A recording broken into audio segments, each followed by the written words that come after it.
Éxodo 23, verso número 14. Y vamos a continuar con nuestra serie, La redención de Dios. Y es el tema número 61, número 61 de esta serie. Y el tema de esta tarde se titula Cristo en las fiestas. ¿Okay?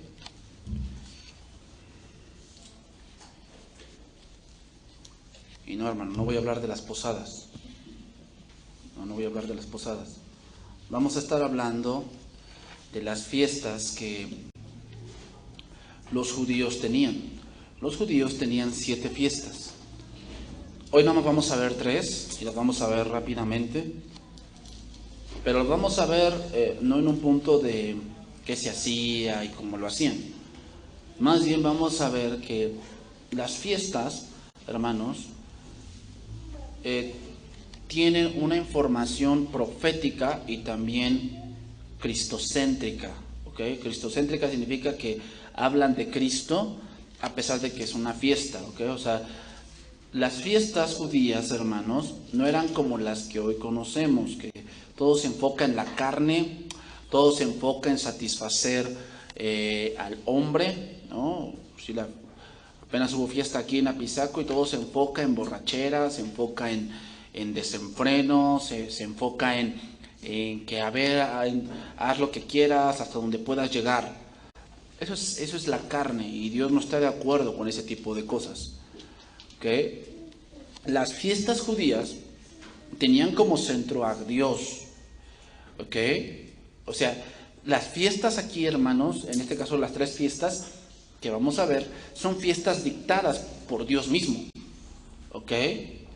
Pero no era solamente para que el pueblo pues tuviese fiestas, sino porque tenían una razón de ser.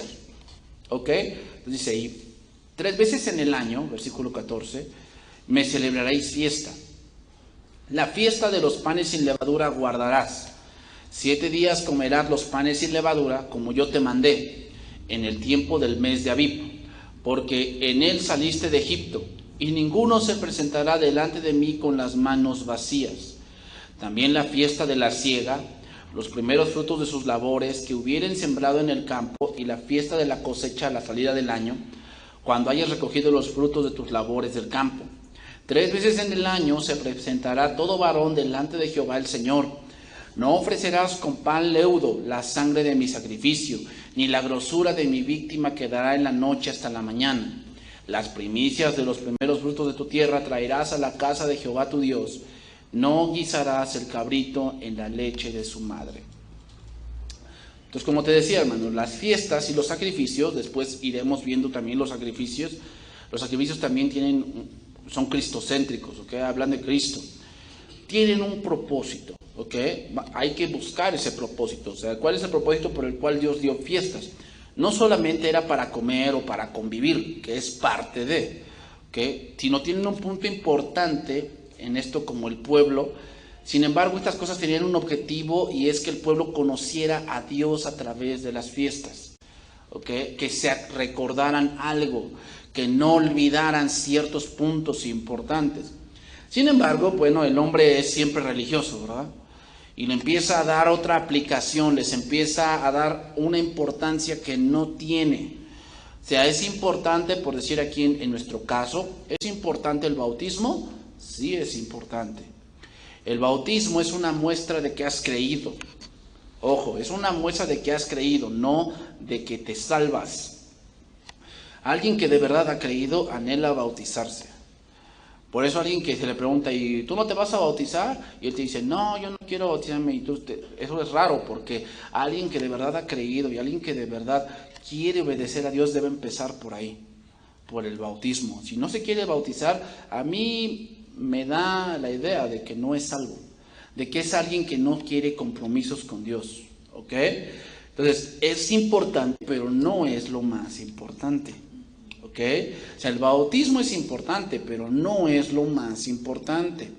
¿La cena del Señor es importante? Sí, sí es importante, pero ya hay iglesias que como le ha dado un poder hasta de santificación que la cena del Señor no tiene. Porque para santificar algo no se requiere pan y vino, se requiere arrepentimiento. Para limpiar el corazón se requiere la palabra de Dios, no un pan y vino. Pero mucha gente le ha dado ese poder a esa fiesta, que es importante, pero no es lo más importante. Entonces, hermanos, como tuvieron esa parte de religiosidad, cuando Cristo vino, ¿qué? No le conocieron. O sea, date cuenta que la religiosidad, en vez de mostrarte a Cristo, te lo oculta. Por eso tú dices, bueno, es que, ¿por qué la gente está tan engañada? Porque es religiosa. Y cuando una gente es religiosa no se da cuenta de lo espiritual, aunque esté enfrente de él. Ahora, estas fiestas, hermanos, los varones debían ir hacia el templo. O sea, lo que tienen estas tres fiestas que vamos a ver, es que estas tres fiestas debían haber peregrinaciones. Es decir, me refiero a que Jerusalén estaba casi en la parte baja de todo el territorio de Israel. Entonces imagínate que por si Efraín estaba hasta el norte. Entonces cuando iba a hacer esta fiesta, los varones tenían la obligación de descender a Jerusalén para celebrar esa fiesta. Solamente en 3 fiestas tenían que ir a Jerusalén a celebrarlo allí. Las demás fiestas podían estar en su lugar de origen y no había ningún problema. Pero estas 3 fiestas tenían que ir a Jerusalén. Eso quiere decir, ¿ok? Ahora, estas 3 fiestas, hermanos, que estamos a punto de ver, eran las más grandes fiestas durante la cual los hombres se requería su presencia. Eran de las más grandes fiestas que había en Israel, ¿ok? Entonces vamos a empezar con la primera. Ok, vamos a empezar con la primera. La primera fiesta que se nombra aquí es la fiesta de los panes sin levadura. La fiesta de los panes sin levadura. La nombra Éxodo 23 del 14 al 15. Ahí vamos a ver, dice, 3 veces en el año me celebraréis fiesta. La fiesta de los panes sin levadura guardarás. La fiesta de los panes sin levadura, hermanos, estaba muy unida a la fiesta de la Pascua, que ya la estudiamos aquí en esta serie, el capítulo 12 de Éxodo, cuando la Pascua es como el recordatorio de la independencia de Israel. Vamos a ponerlo así. La Pascua es el recordatorio de la independencia de Israel. La fiesta de los panes sin levadura se celebraba por 7 días.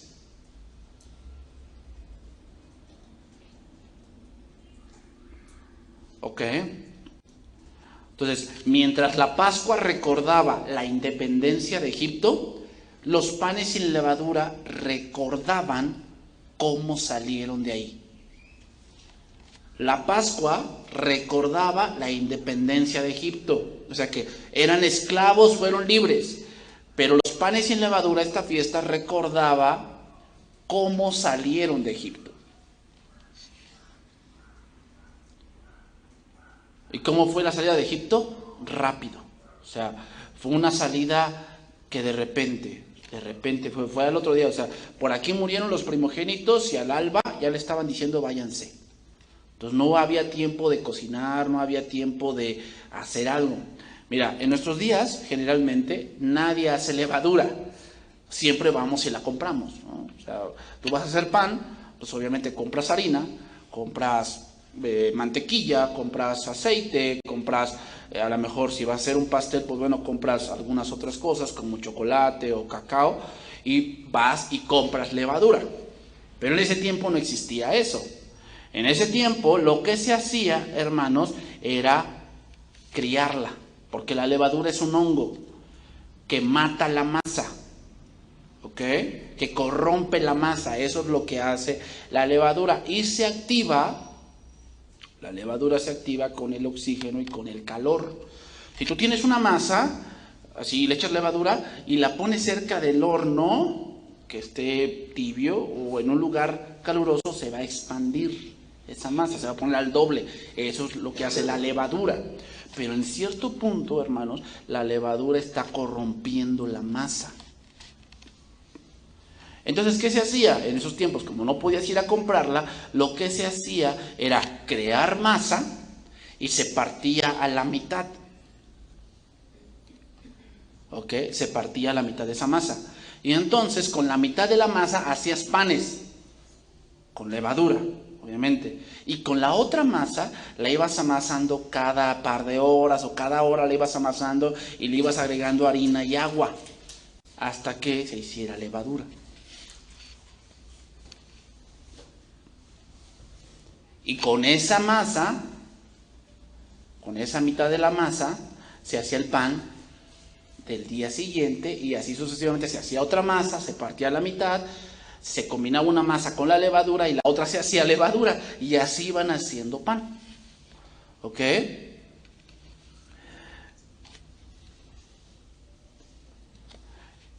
Entonces cuando venía esta fiesta de los panes sin levadura, debían comer pan sin levadura. ¿Ok? Eso también lo vemos esta fiesta, no la vamos a leer, pero vemos esta fiesta, hermanos, en Números 28 del 17 al 25.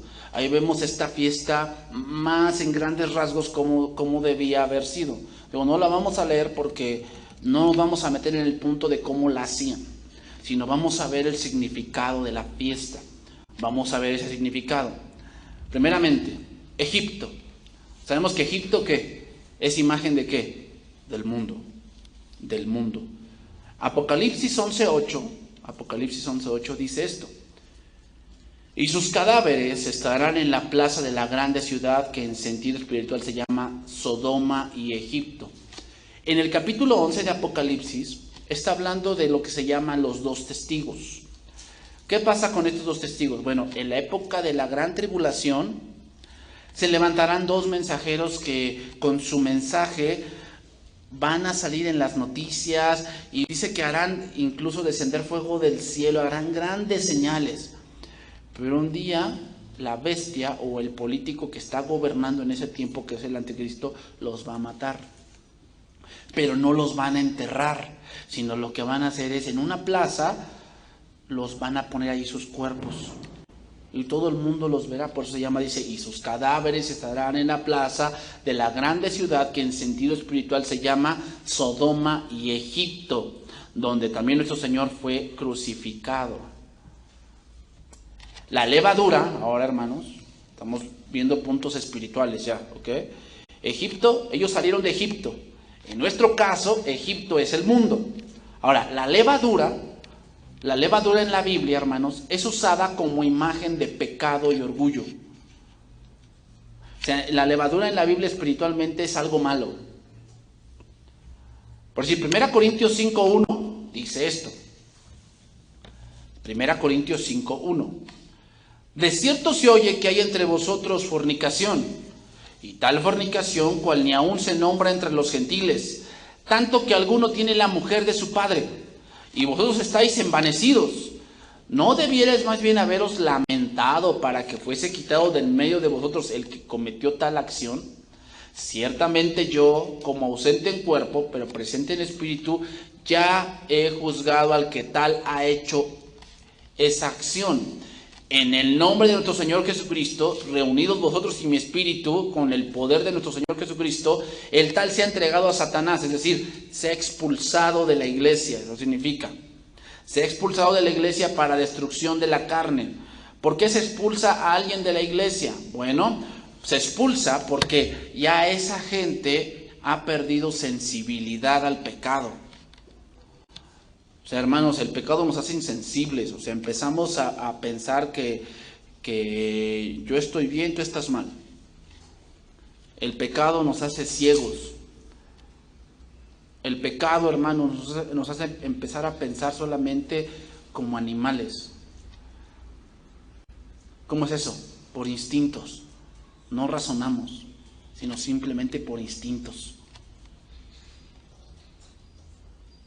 Entonces, cuando una persona está así y ya no tiene sensibilidad, se le llama la atención o se le exhorta y él dice, no, solamente Dios me puede juzgar, no, ¿quién no peca? Y cosas así. Fíjate bien, te lo voy a decir, dice, no es buena vuestra jactancia, versículo 6, ¿no sabéis que un poco de levadura leuda toda la masa? Aquí la levadura, ¿qué es símbolo de qué? Del pecado de ese hombre. O sea, si nosotros mantenemos un hombre que no se quiere arrepentir, que no quiere obedecer, que no quiere someterse a Dios, va a contaminar a la iglesia. Por eso es mejor que sacarlo. Porque muchas veces pensamos de que no, aquí con el amor de todos lo vamos a convencer. No. Para que alguien se convenza y alguien desande su mal camino, necesita soledad. Y expulsarlo es eso, o sea, que le decimos, no, ¿sabes qué? ¿No te quieres arrepentir? Aquí no. Aquí no es lugar de las cabras están allá afuera. Vete allá afuera. Aquí no puedes estar. Eso significa, hermanos. O sea, la levadura es símbolo del pecado. Que si tú dejas un poquito en tu vida y no lo quitas, no te arrepientes, esa levadura va a tomar toda tu vida. Porque el pecado es progresivo, hermanos. Empiezas por poquito y empiezas a subirle. Empiezas a subirle hasta que ya no lo puedes controlar. Limpiaos pues de la vieja levadura, dice ahí, para que seáis masa o nueva masa, sin levadura como sois, porque nuestra Pascua, ¿por qué dice eso? Porque generalmente la Pascua y los panes sin levadura eran fiestas juntas. Porque nuestra Pascua, que es Cristo, ya fue sacrificada por nosotros. Así que celebremos la fiesta no con la vieja levadura. Es decir, aquí la fiesta significa, así que celebremos nuestra liberación en Cristo, nuestra santificación o nuestra justificación en Cristo. ¿Cómo? En vida nueva. Eso significa. Ni con la levadura de malicia y de maldad, sino con panes sin levadura, dice ahí, de sinceridad y de verdad. Entonces, ¿la fiesta de los panes sin levadura la tenemos que guardar los cristianos? No. Porque muchos entran en este punto, Es que la cena del Señor, el pan tiene que ser sin levadura, porque Cristo, cuando fue la última cena, comió ese pan. A ver, ¿qué es lo importante? ¿El simbolismo o el pan en sí? El simbolismo, es obvio. O sea, ¿dónde Dios no quiere que tengas levadura? ¿En tu pan o en tu vida? En tu vida, es obvio. O sea, cuando una masa con levadura es pinchada, o sea, está inflada, y le pinchas ahí, despide un olor desagradable. A veces es inaguantable, hermanos. ¿Sabes qué? El orgullo tiene mal olor. Cuando alguien tiene levadura, todos lo huelen menos él, que tiene levadura en su vida. Hermanos, la levadura es lo contrario al carácter de Cristo. Porque Él dijo, venid a mí, todos los que estáis trabajados y cargados, que yo os haré descansar. Llevad mi yugo sobre vosotros y aprended de mí, que soy manso y humilde de corazón, y hallaréis descanso para vuestras almas. Eso es no tener levadura, ser alguien manso. ¿Qué significa alguien manso, hermanos? Exactamente, que no es como un animal, que se guía por instintos, por arrebatos. No, alguien manso es alguien que tiene control. Ese es alguien manso, no menso, manso.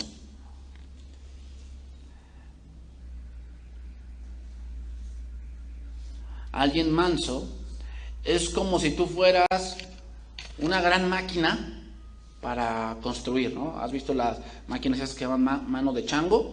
Es una gran máquina. Sin embargo, es controlado por un pequeño hombre. Ese pequeño hombre se le llama el Espíritu Santo. Entonces tú eres esa gran máquina. Pero alguien con mansedumbre, ¿qué? Está bien controlado, tiene freno, sabe controlar su carácter, sabe controlar su lengua, como dice Santiago. Pablo también habló de esto, de un Cristo sin levadura, ¿no? Lo vimos hace tiempo, Filipenses 2:6. El cual, siendo en forma de Dios, no estimó el ser igual a Dios como cosa que aferrarse, sino que se despojó a sí mismo, tomando forma de siervo, hecho semejante a los hombres, y estando en la condición de hombre, se humilló a sí mismo, haciéndose obediente hasta la muerte y muerte de cruz. ¿Qué es llevar una vida sin levadura? Ser obediente. Porque eso fue lo que Cristo nos enseñó. Hermanos, también el pan sin levadura, ¿sabes cómo también se le llama? El pan de aflicción. Así se le llama. Pan de aflicción. O, hermano, o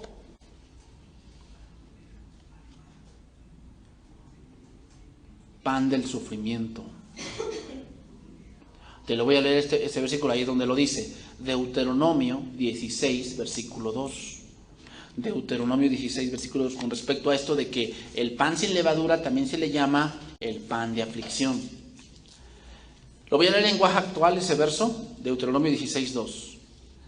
El primer día de la fiesta, por la noche, deberán ir al santuario y ofrecer a Dios una vaca y una oveja. No ofrezcan estos animales en las ciudades que Dios les dará, sino solo en el santuario, y háganlo al caer la noche, que es cuando ustedes salieron de Egipto. Podrán comerse la carne de estos animales, pero solo con pan sin levadura, y no deben dejar nada para el día siguiente. Deben comerse todo. La fiesta durará toda una semana. Durante esos días solo comerán pan sin levadura, como el que comieron aquella noche cuando a toda prisa salieron de Egipto. Este pan será llamado pan del sufrimiento. El pan sin levadura, hermanos, en esa fiesta, cuando ellos celebraban esa fiesta, debían ellos recordar, ¿qué debían recordar? Cuánto sufrieron en Egipto. Tenían que recordar eso. A ver, ¿nunca te has preguntado por qué Dios no te borra toda la memoria de lo que hiciste? Que a veces te acuerdas la mala decisión que tomaste hace 2, 3, 4, 10 años. ¿Por qué Dios no te borra eso? ¿Porque no puede? No, sí puede. Pero ¿por qué no te lo borra? Por eso. Para que te acuerdes de dónde Dios te rescató. De dónde Dios, de qué sufrimiento Dios nos sacó. El pan sin levadura, hermanos, simboliza sometimiento y obediencia. Eso fue lo que Jesús hizo.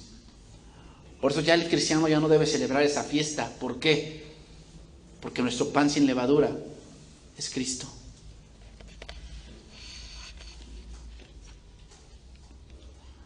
Por eso muchos ya que se quieren volver judaizantes, no, hay que guardar los panes sin levadura. No han entendido que eso era solamente que una sombra de lo que ahora vivimos, que es Cristo nuestro pan sin levadura. Hermanos, la fiesta de los panes sin levadura simboliza la separación radical. La fiesta de los panes sin levadura simboliza la separación radical del creyente con el mundo.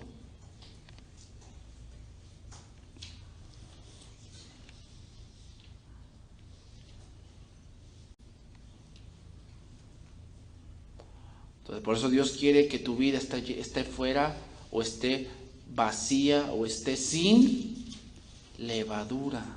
Pero no hablamos literalmente, hablamos de una manera espiritual, es decir, que esté sin egocentrismo y sin engreimiento. Efesios 4:17. Efesios 4:17, para concluir esta fiesta. Efesios 4:17. Esto es un separado radicalmente del mundo. Esto pues es lo que digo y les encargo en el nombre del Señor. Lo estoy leyendo en lenguaje en Dios habla hoy. Que ya no vivan como los paganos, los cuales viven de acuerdo con sus equivocados criterios. No, vamos a celebrar hoy que nació Cristo. ¿Tú piensas que Cristo nació en diciembre? No. Esta fiesta de Navidad fue metida para contrarrestar otra fiesta pagana que había en esos tiempos. Y como la Iglesia Católica no lo podía erradicar, la combinó. Pero en realidad Jesucristo no nació en diciembre. Pero esos son sus criterios de ellos. y que la mesida, ¿verdad? Vamos a mecer al muñequito y le ponemos al lado una vaquita y ahí está María viéndolo y está Josecito y están las ovejitas y los cisnes y todas esas cosas. Bueno, hermanos, eso del nacimiento tiene una connotación cristiana, ¿eh? ¿Sabes quién primero puso un nacimiento? Martín Lutero. Y la agarró la Iglesia Católica y que lo adaptó a ellos. Pero eso tiene una connotación protestante porque Martín Lutero es de ahí. Pero fíjate, o sea, los paganos se van por modas. El cristiano no debe ser así. Y tienen oscurecido el entendimiento. ¿Por qué lo tienen oscurecido? Por la levadura. Es obvio. Alguien que tiene levadura, ves que tiene unos razonamientos bien tontos. Tiene razonamientos tan burdos, pero él se cree el gran inteligente. Pero la levadura hace que tu entendimiento sea puramente terrenal. Ellos no gozan de la vida que viene de Dios, dice ahí, porque son ignorantes a causa de lo insensible de su corazón. Fíjate lo que hace la levadura, te hace ignorante, te hace insensible. Se han endurecido y se han entregado al vicio. Fíjate lo que hace la levadura, empieza a haber vicios en tu vida.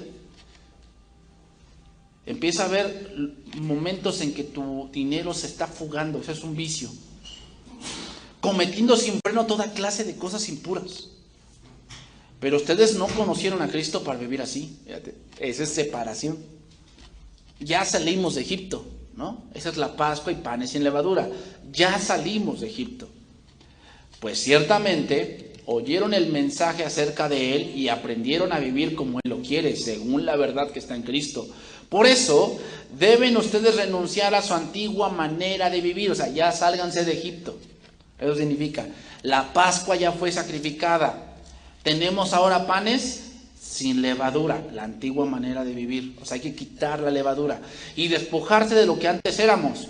Y ya que todo eso se ha corrompido, ¿qué es lo que hace la levadura?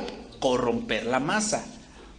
A causa de los deseos engañosos, dice ahí, deben renovarse espiritualmente en su manera de juzgar y revestirse de la nueva naturaleza creada a la imagen de Dios y que se distingue por una vida recta y pura basada en la verdad. Por lo tanto, ya no mientan más, sino diga cada uno la verdad a su prójimo, porque todos somos miembros de un mismo cuerpo. Si se enojan, no pequen, que el enojo no les dure todo el día. No le den oportunidad al diablo. El que robaba, deje de robar y póngase a trabajar, realizando un buen trabajo con sus manos para que tenga algo que dar a los necesitados. No digan malas palabras, sino solo palabras buenas que edifiquen la comunidad y traigan beneficio a quienes les escuchan. No hagan que se entristezca el Espíritu Santo de Dios, con el que ustedes han sido sellados para distinguirlos como propiedad de Dios el día en que Él los libertó. Alejen de ustedes la amargura, las pasiones, los enojos, los gritos, los insultos y toda clase de maldad. Sean buenos y compasivos unos con otros y perdónense mutuamente como Dios los perdonó a ustedes en Cristo. Esos son los panes sin levadura. La conversión a Cristo, hermanos, debe ser muy clara y definitiva. La vieja vida pecaminosa debe ser dejada rápidamente y debe comenzar un nuevo andar sin pecado. Esos son los panes sin levadura. Eso significa esa fiesta. Por te digo, ¿debemos celebrar ya la fiesta de los panes sin levadura? No. Eso es de la ley. Eso es lo ceremonial. Eso ya pasó. Ya tenemos a Cristo. Cristo es mi pan sin levadura. Cristo es mi Pascua, quien me sacó de Egipto. ¿De dónde? De mi vana manera de vivir. Eso es la fiesta de los panes sin levadura. Hermanos, el pan sin levadura no es rico. No es rico. No tiene sabor. Yo he probado pan sin levadura y no tiene sabor como lo tiene una telera. No lo tiene. Y el pan sin levadura, hermanos, es como la santidad. ¿A todos qué? No les gusta. El abstenerse, a todos no les gusta. El apartarse de un pecado, a todos es como pan sin levadura. No a todos les va a gustar, Todos quieren la levadura. Todos quieren la levadura. De ahí viene el dicho de que dice, a quien le dan pan que llore. ¿Por qué? Porque el pan con levadura, obviamente, para que no llore. De ahí viene ese dicho. ¿Por qué? Porque el pan sin levadura no gusta. Continuamos. La segunda fiesta, hermanos, que aquí vemos, es la fiesta de la siega. O te voy a decir el nombre para que lo ubiques mejor.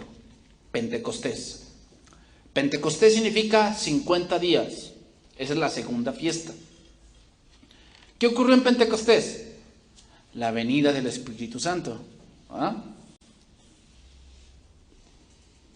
Esta fiesta, hermanos, en Éxodo 23, del 16 al 17, ahí vemos esa fiesta, que solamente se nombra ahí que tenían que ir.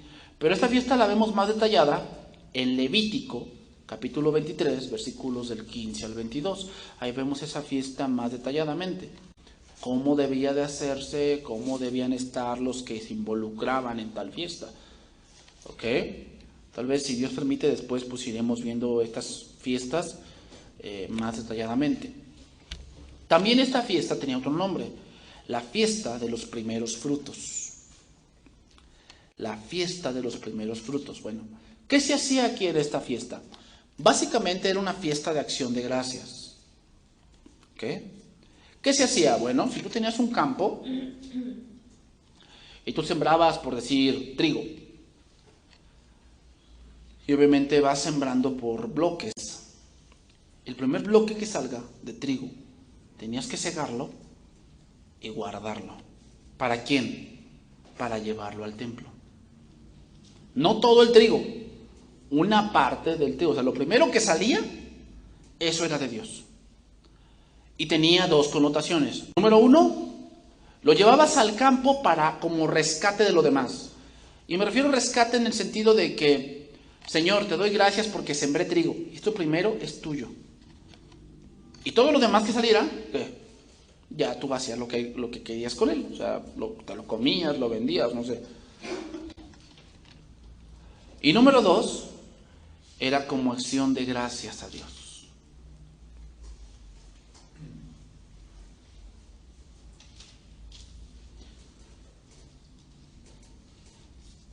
Y ese trigo, ¿sabes quién se lo comía? Los sacerdotes. De ahí obtenían su alimento, porque los sacerdotes solamente vivían para el templo. ¿De dónde obtenían la comida? De esas cosas que traían. ¿Ok? Ahora, esta fiesta, hermanos, no tenía una fecha bien definida. ¿Por qué? Porque dependía mucho de la maduración del cereal. Dependía mucho eso. Los sacerdotes entonces decidían, según el grado de maduración, si había en el calendario un 13º mes o no, dependiendo de cómo fuera la cosecha en ese año. Por eso esta fiesta no tiene así una fecha específica. La fiesta, hermanos, empezaba un día después del Shabbat. El Shabbat es el sábado. Ahí empezaba. Y debían contar 7 semanas.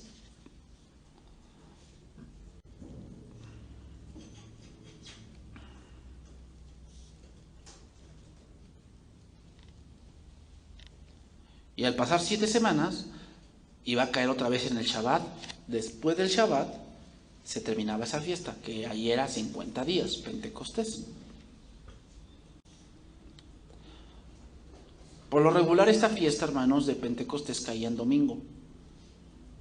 Y es cuando se celebraba esa fiesta de Pentecostés.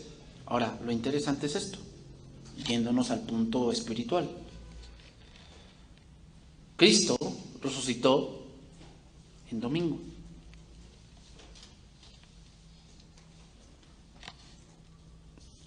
¿Qué se llevaba en esta fiesta a Dios? Las primicias. Las primicias, o sea, se llevaba lo primero que salía en tu campo, eso lo agarrabas, lo metías en una canasta, lo que sea, si sembraste manzanas, las primeras manzanas que brotaran del arbolito, las cortabas y las llevabas al templo. Esas eran las primicias. En 1 Corintios 15:20 dice esto, 1 Corintios 15:20. Mas ahora Cristo ha resucitado de los muertos, primicias de los que durmieron es hecho. La fiesta de los primeros frutos es símbolo de Cristo, en que Cristo fue el primero que resucitó para no morir más. Porque otros resucitaron, como Lázaro, pero volvió a morir. Pero Cristo resucitó y vive. Por eso se llama las primicias. ¿Primicias de qué?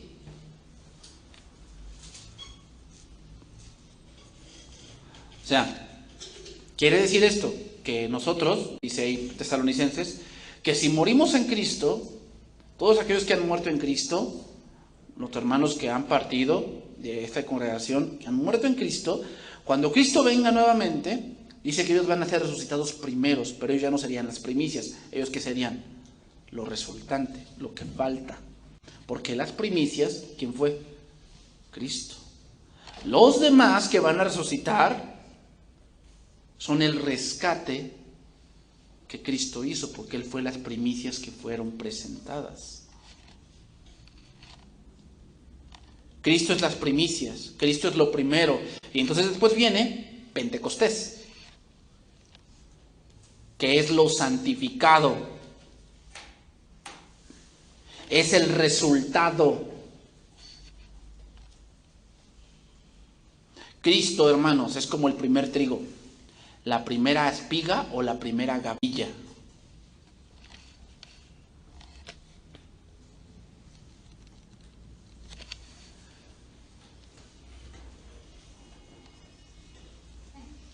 Entonces, hermanos, el cristiano debe celebrar o debe traer así a Dios las primicias. O sea, que si tú tienes, no sé, un árbol de tejocote, los primeros tejocotes que salgan los tienes que traer aquí. Mira, eso no es algo obligatorio. Tú quieres hacerlo, hazlo, pero no tiene ninguna connotación espiritual. Porque ahora aquí lo que celebramos el día domingo, sí es una fiesta de las primicias, pero no de la tierra, sino de Cristo. ¿Por qué? Porque nos reunimos en día domingo. Porque la palabra domingo significa día del Señor. No. Nos reunimos en domingo por varias razones.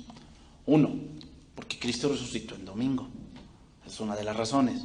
Dos, porque es una costumbre de la iglesia primitiva que se reunían cada primer día de la semana, y es el domingo. Tres, porque en día domingo fue cuando descendió el Espíritu Santo, porque fue en Pentecostés. Entonces, cuando nos reunimos el día domingo, sí celebramos el día de las primicias, pero no de frutos de la tierra, sino de ¿qué? De la resurrección de Cristo, porque Él es las primicias de los que durmieron. ¿Entonces debemos guardar la fiesta de los frutos?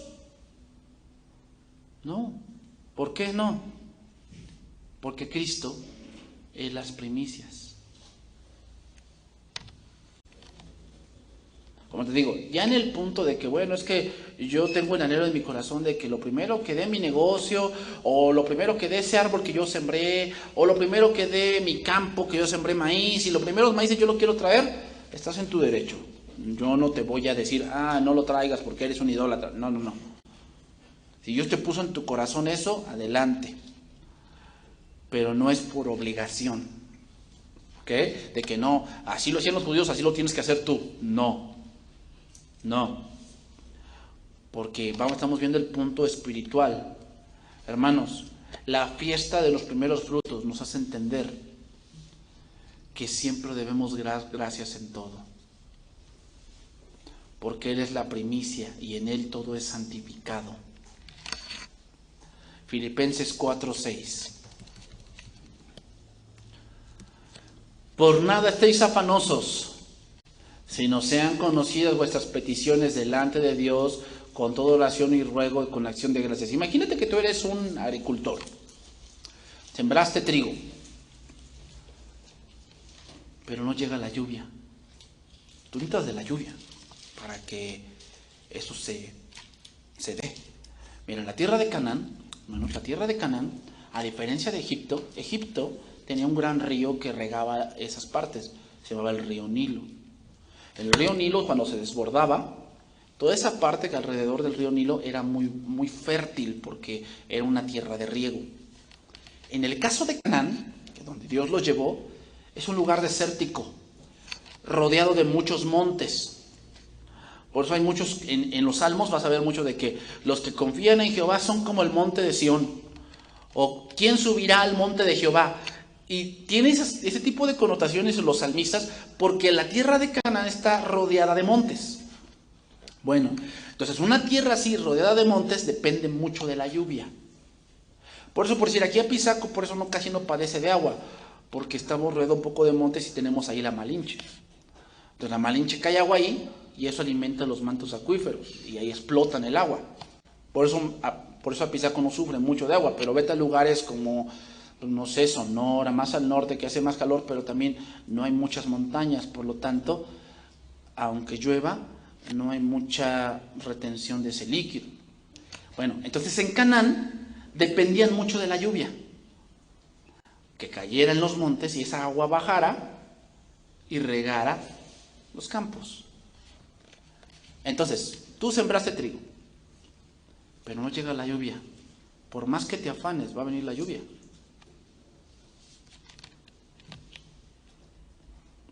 La fiesta de los frutos, hermanos, hacía ver eso. Que si algo habías producido, era porque Dios así lo había permitido. ¿Por qué? Porque por más que te afanes, ¿cómo puedes traer lluvia? O la fiesta india. Pues no, o sea, eso solamente son supersticiones. Por eso dice ahí, por nada estéis afanosos, sino que sean conocidas vuestras peticiones delante de Dios, con toda oración y ruego y acción de gracias, y la paz de Dios, que sobrepasa todo entendimiento, guardará vuestros corazones y vuestros pensamientos en Cristo Jesús. Ok, vamos por la siguiente fiesta y última, que se le llama la fiesta de la cosecha. Está en Éxodo 23, del 18 al 19, que es del pasaje que estamos estudiando. Éxodo 23, del 18 al 19. La fiesta de la cosecha, o también llamada más conocidamente como la fiesta de los tabernáculos. Esas eran las 3 fiestas anuales donde todos tenían que ir a Jerusalén. Todos los hombres mayores de 20 años tenían que ir a Jerusalén a celebrar estas fiestas. Era por obligación. ¿Ok? Todas las demás fiestas, bueno, podían. Por si hay una fiesta que se llama el Yom Kippur. Esa fiesta, pues, podían celebrarla allá en su... Hay una fiesta que se celebró, pues sí, creo que es esa. Creo que es el Yom Kippur o es el Hanukkah, no sé muy bien, no lo recuerdo ahorita. Pero es una fiesta que se instauró en el reinado de la reina Esther. Creo que es el Hanukkah. El Hanukkah es una fiesta donde se envían regalos. Y esa fiesta la instituyó Mardoqueo y Esther en memoria de que Dios les regaló la vida. ¿Cuándo quién? Cuando el enemigo, este hombre Amán, quiso matar a los judíos y Esther entró con el rey Asuero y pidió una petición. Y la horca que fue preparada para Mardoqueo fue para el malvado Amán. Y de ahí se instituyó esa fiesta, en recordatorio de cómo Dios los había cuidado fuera de su tierra. Estaban en Persia. ¿Ok? Bueno, en esta fiesta de los tabernáculos, hermanos, la vemos más detallada en Levítico capítulo 23, versículo 33. Ahí vemos más detallada esta fiesta. ¿Ok? La fiesta de los tabernáculos. Básicamente, esta fiesta, hermanos, hacía recordar la peregrinación por el desierto. Durante 7 días tenían que vivir en tiendas.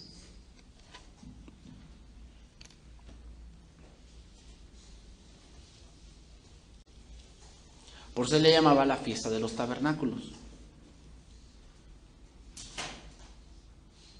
Ahora te voy a decir 3 puntos importantes de esta fiesta. 3 puntos para luego pasar al punto de Cristo.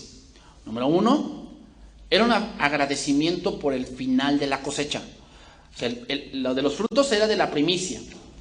Tabernáculos era el final de la cosecha. Entonces, la fiesta de los tabernáculos era una fiesta también de gratitud por lo que Dios les había dado durante ese transcurso. Era una fiesta de agradecimiento de los últimos frutos.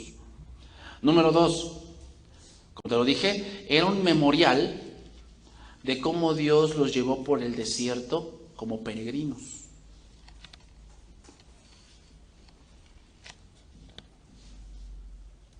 ¿Para qué? Aquí vemos un propósito de esta fiesta, para que no olvidara Israel cómo llegó a ser una nación.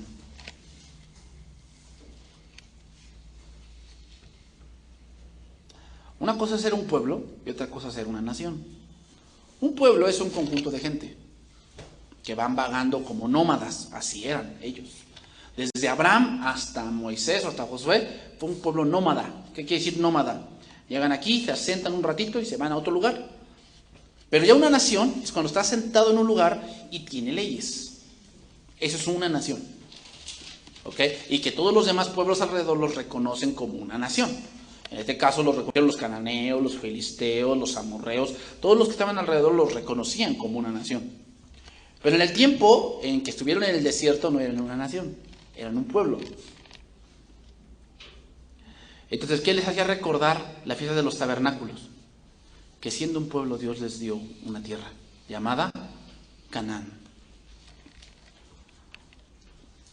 Entonces, cuando llegara a esa fiesta y hicieran una carpita y se metieran allá a dormir, ¿qué les iba a preguntar a sus hijos? Papá, ¿por qué haces eso? ¿Por qué te metes a vivir allí? Y él que le tenía que responder, es un recordatorio de cómo Dios nos sustentó en el desierto por 40 años. Para eso era la fiesta, ¿no? ¿Te das cuenta? No era para echar chacoloteo y el pulque y sácate el mezcal y sácate el cartón y todo. No. Eso es el mundo. O sea, nada que ver con lo que ahora vemos, ¿eh? Porque no, también Dios hacía fiestas. O sea, eso es de un ignorante. O sea, no han entendido el porqué de esas cosas. Número 3. La fiesta de los tabernáculos era una fiesta de gozo. Fíjate bien, hermano. Es la única de las 7 fiestas, que tenían los judíos, que Dios les dice que se regocijen. Levítico 23:40, te lo voy a leer. Levítico 23:40. Tomaréis el primer día ramas con frutos de árboles hermosos, ramas de palmeras, ramas de árboles frondosos y sauces de los arroyos, y os regocijaréis delante de Jehová vuestro Dios. ¿Qué quiere decir regocijarse? Estar contentos. Fíjate nada más, o sea, Dios no está en desacuerdo en que te goces, no está en desacuerdo, pero hágase todo decentemente y con orden. Debemos estar gozosos, hermanos, por las bendiciones recibidas, como la cosecha, el trabajo, el ser gente que trabaja con libertad. Eso debe ser de gozo.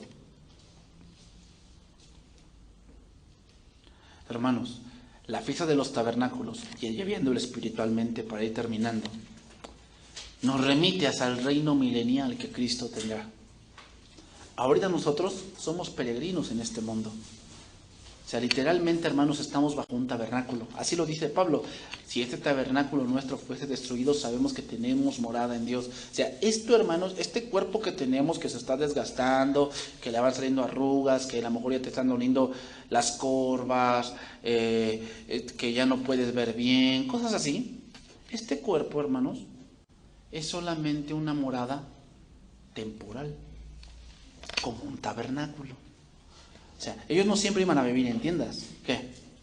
Dios les dijo, van a llegar a una tierra y van a habitar casas que ustedes no edificaron. Hermanos, vamos a llegar a una ciudad, nosotros, que nosotros no hemos edificado, con calles de oro, paredes de oro, que no tendrá necesidad de sol ni de luna, porque la gloria de Dios la ilumina. Así como ellos anduvieron en el desierto, ¿cuál es nuestro desierto? Esta vida. Todavía habitamos en tabernáculos. ¿Cuál es tu tabernáculo? Este cuerpo, que tiene que ser que glorificado. Y cuando llegue eso, hermanos, estamos hablando ya del reinado final de Cristo. Te voy a decir otro dato más. La fiesta anterior a esta de los tabernáculos es el Yom Kippur. Y entre el Yom Kippur y los tabernáculos hay un intervalo de 4 días. Y esto simboliza, hermanos, que cuando Cristo venga, no luego va a tomar el poder, sino que va a venir un ejército y va a querer pelear contra él. Y el Señor los matará. Apocalipsis 19:19 dice esto: y vi a la bestia y a los reyes de la tierra y a sus ejércitos reunidos para guerrear contra el que montaba el caballo y contra su ejército. Y la bestia fue apresada, y con ella el falso profeta que había hecho delante de ella las señales con las cuales había engañado a los que recibieron la marca de la bestia y habían adorado su imagen. Estos dos fueron lanzados vivos dentro de un lago de fuego que arde con azufre. Y los demás fueron muertos con la espada que salía de su boca del que montaba el caballo, y todas las aves se saciaron de las carnes de ellos.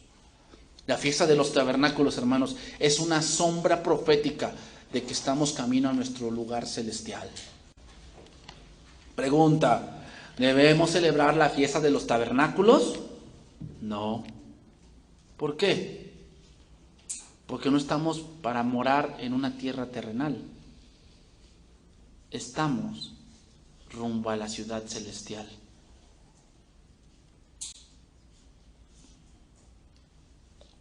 La fiesta de los tabernáculos, hermanos, nos habla de purificarnos. Nos habla de prepararnos.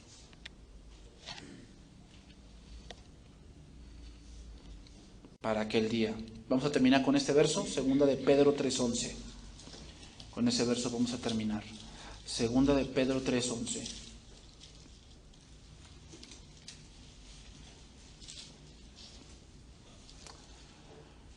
Dice ahí: puesto que todas estas cosas han de ser desechas, ¿cómo no debéis vosotros andar en santa y piadosa manera de vivir? Es decir, todo esto temporal, hermanos, va a desaparecer un día.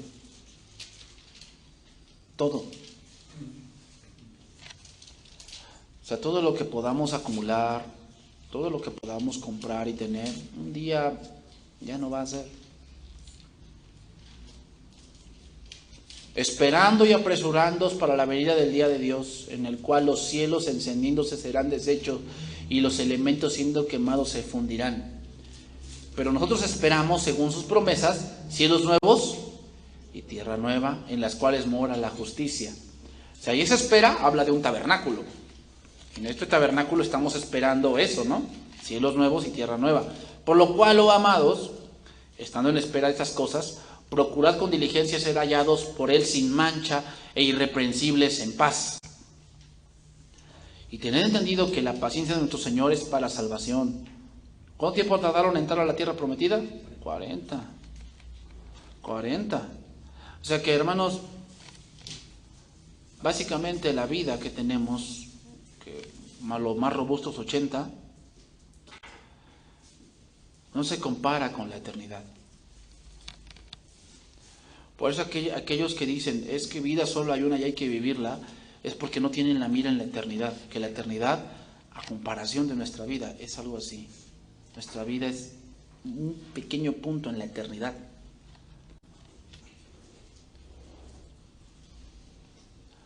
Por eso, hermanos, la fiesta de los tabernáculos nos habla de que debemos aguardar con paciencia la promesa de Dios. Tened entendido que la paciencia de nuestro Señor es para salvación, como también nuestro amado hermano Pablo, según la sabiduría que le ha sido dada, os ha escrito. Casi en todas sus epístolas, hablando en ellas de estas cosas, entre las cuales hay algunas difíciles de entender, las cuales los indoctos e inconstantes tuercen, como también las otras escrituras, para su propia perdición. Así que nosotros, oh amados, sabiéndolo de antemano, guardaos, no sea que arrastrados por el error de los inicuos, caigáis de vuestra firmeza. ¿De qué está hablando eso, Pedro? Habla de cuando llegaron a la tierra prometida y enviaron los espías. Y solamente 2 dijeron, vamos, si Jehová se agradare de nosotros, podremos más que ellos. Y los otros 10 que dijeron, no, no podremos, porque a su parecer somos como langostas. Hermanos, esos 10 no mentían. En aquel tiempo, los hijos de Anac eran hombres de 3 metros. No eran como ahorita los de básquetbol, que 1.90, 1.98. No. Eran hombres de 3 metros y medio, 4 metros. O sea, en verdad no mentían. Eran gigantes en esos tiempos. Sin embargo, Dios lo permitió para que vieran dónde estaba su corazón. Hermanos, hay muchas cosas que vamos a enfrentar. Muchos que parecen gigantes en nuestras vidas. Nos vamos a enfrentar a ellos.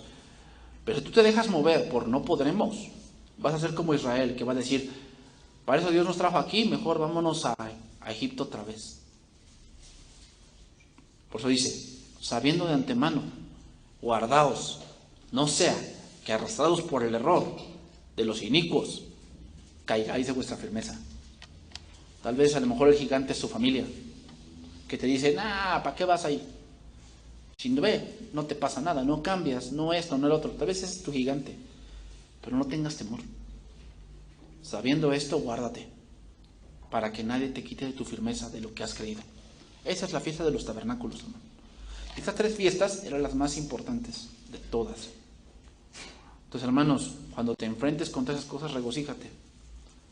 Recuerda lo que dijo Cristo, cuando os vituperen por causa de mi nombre, regocíjate, porque eso hicieron con los profetas.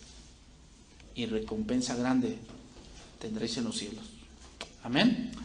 Que Dios bendiga su palabra, hermanos.